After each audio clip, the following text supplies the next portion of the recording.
Good evening everyone, good evening. দেখো বিকেল হয়ে গেছে আর বেরিয়ে পড়েছি মেলা দেখার জন্য। আর এই শীতকালে মেলা বসবে আর সেই মেলায় আমরা যাব না হতে পারে কখনো? তো সপরিবারে হাজির হয়ে গেছি। আর দেখো প্রথমেই চলে এসেছিলাম এই দোকানটাতে। আর এই দোকানটাতে কেন এসেছি, কিসের জন্য এসেছি সেটা তোমাদের বলছি। তো তার আগে একটু চারপাশটা তোমাদের ঘুরে দেখিয়ে দিই। তো কেমন লাগছে বলো, খালি কেমন লাগছে। আর তোমরা কারা কারা মেলায় অলরেডি ঘুরছো বা গেছো, কোথায় কোথায় মেলা বসেছে সেটা কিন্তু কমেন্ট করে জানাতে একদমই ভুলো না। তো দেখো ফাইনালি আমি ওখানে একটা নিয়েছিলাম হচ্ছে তুলসী মঞ্চ। তো তুলসী মঞ্চটা নেওয়ার পর এখানে রিমোর হাত ধরে আমরা বেরিয়ে পড়েছি একটু সামনে আরও কী কী আছে না আছে দেখবো আর তোমাদেরও দেখাবো। কিন্তু রিমো তো জানে, ও তো আর মানে এক জায়গায় স্থির থাকার ছেলে না, ও যথারীতি দুষ্টুমি শুরু করে দিয়েছে। তো দুষ্টুমি করতে থাকা, তার মধ্যে তোমরাও মেলাটা দেখতে থাকো। এখানে বেসিক্যালি বাচ্চাদের সমস্ত দোলনার রাইড বলো সেগুলো রয়েছে, এটা বড়রাও চড়তে পারে, সবাই চড়তে পারে। আর হ্যাঁ, এই জিনিসগুলো তো মানে থাকবেই থাকবে, মেলা মানেই তো হচ্ছে সাজগোজার জিনিস। তারপরে রয়েছে সানগ্লাস, বাচ্চাদের খেলনা, সমস্ত কিছু আর কি।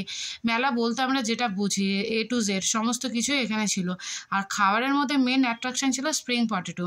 তো যখন সেটা দেখতেই পেলাম, তো অলরেডি এর আগে একবার মায়ের সাথে আমি ঘুরে গেছি, তখন সেই ব্লগটা তোমাদের সাথে শেয়ার করতে পারিনি। তো তখনও একটা স্প্রিং পটেটো খেয়েছিলাম, খুব সুন্দর লেগেছিলো।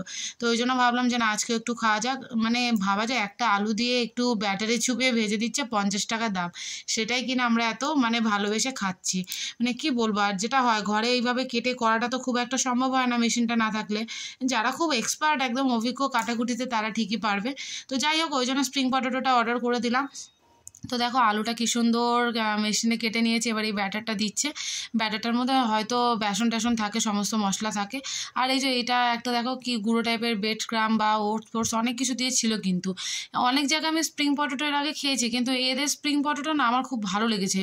মানে এর আগে 2-3টে জায়গায় খেয়েছে, তাদের টেস্টটা অতটা আমার ঠিক ভালো লাগেনি। এদের টেস্টটা বেশ আমার তার তুলনায় অনেক বেশি ভালো লেগেছে। ওই জন্য সেকেন্ড টাইমও আর হাতছাড়া করলাম না, খেয়েই ফেললাম।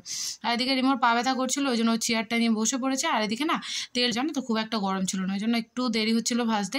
তো কোনো ব্যাপার না, দাঁড়িয়ে থাকি, কারণ ঠান্ডায় গরম গরম স্প্রিং পটেটো খাওয়ার মজাটাই আলাদা। যেহেতু একটু তো ওয়েট করতেই হবে না, সাবার কাফাল মিঠা হতে হয় যেটা বলে আর কি।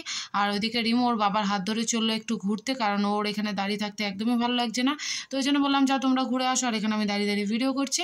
তো দেখো আমাদের স্প্রিং পটেটো রেডি। আর এর মধ্যে দেখো একটু দিয়ে দিচ্ছে হচ্ছে সস, আর দেবো হচ্ছে এর মধ্যে একটু মেয়োনিজ, যেটা আর এর টেস্টটাকে আরও আরও আরও বেশি বাড়িয়ে দেয়। তো কারা কারা তোমরা স্প্রিং পটেটো ভালোবাসো আমার মতো সেটা কিন্তু কমেন্ট করে অবশ্যই জানিও। তো ব্যাস রেডি হয়ে গেল স্প্রিং পটেটো। এবার আমাকে দিয়ে ফেলবে আর চটপট মুখের মধ্যে আর কি পুড়ে ফেলবো, পেটের মধ্যে চলে যাবে। তো যেটা হয় আর কি। দেখো স্প্রিং পটেটো নিয়ে নিয়েছি, কিন্তু ওরা বাপ ছিল এখনও আসেনি, সেই দূরে দাঁড়িয়ে দেখছে। ওদের জন্য অপেক্ষা করছে কখন আসবে আর কখন খাবো। তো এই রইলো আজকের এই মিনি ব্লগটা। কেমন লাগলো অবশ্যই জানিও, ভালো লাগলে লাইক কমেন্ট আর শেয়ার করতে একদমই ভুলো না। টাটা, দেখা হবে নেক্সট ব্লগে। তোমরাও এনজয় করো আর দেখতে থাকো।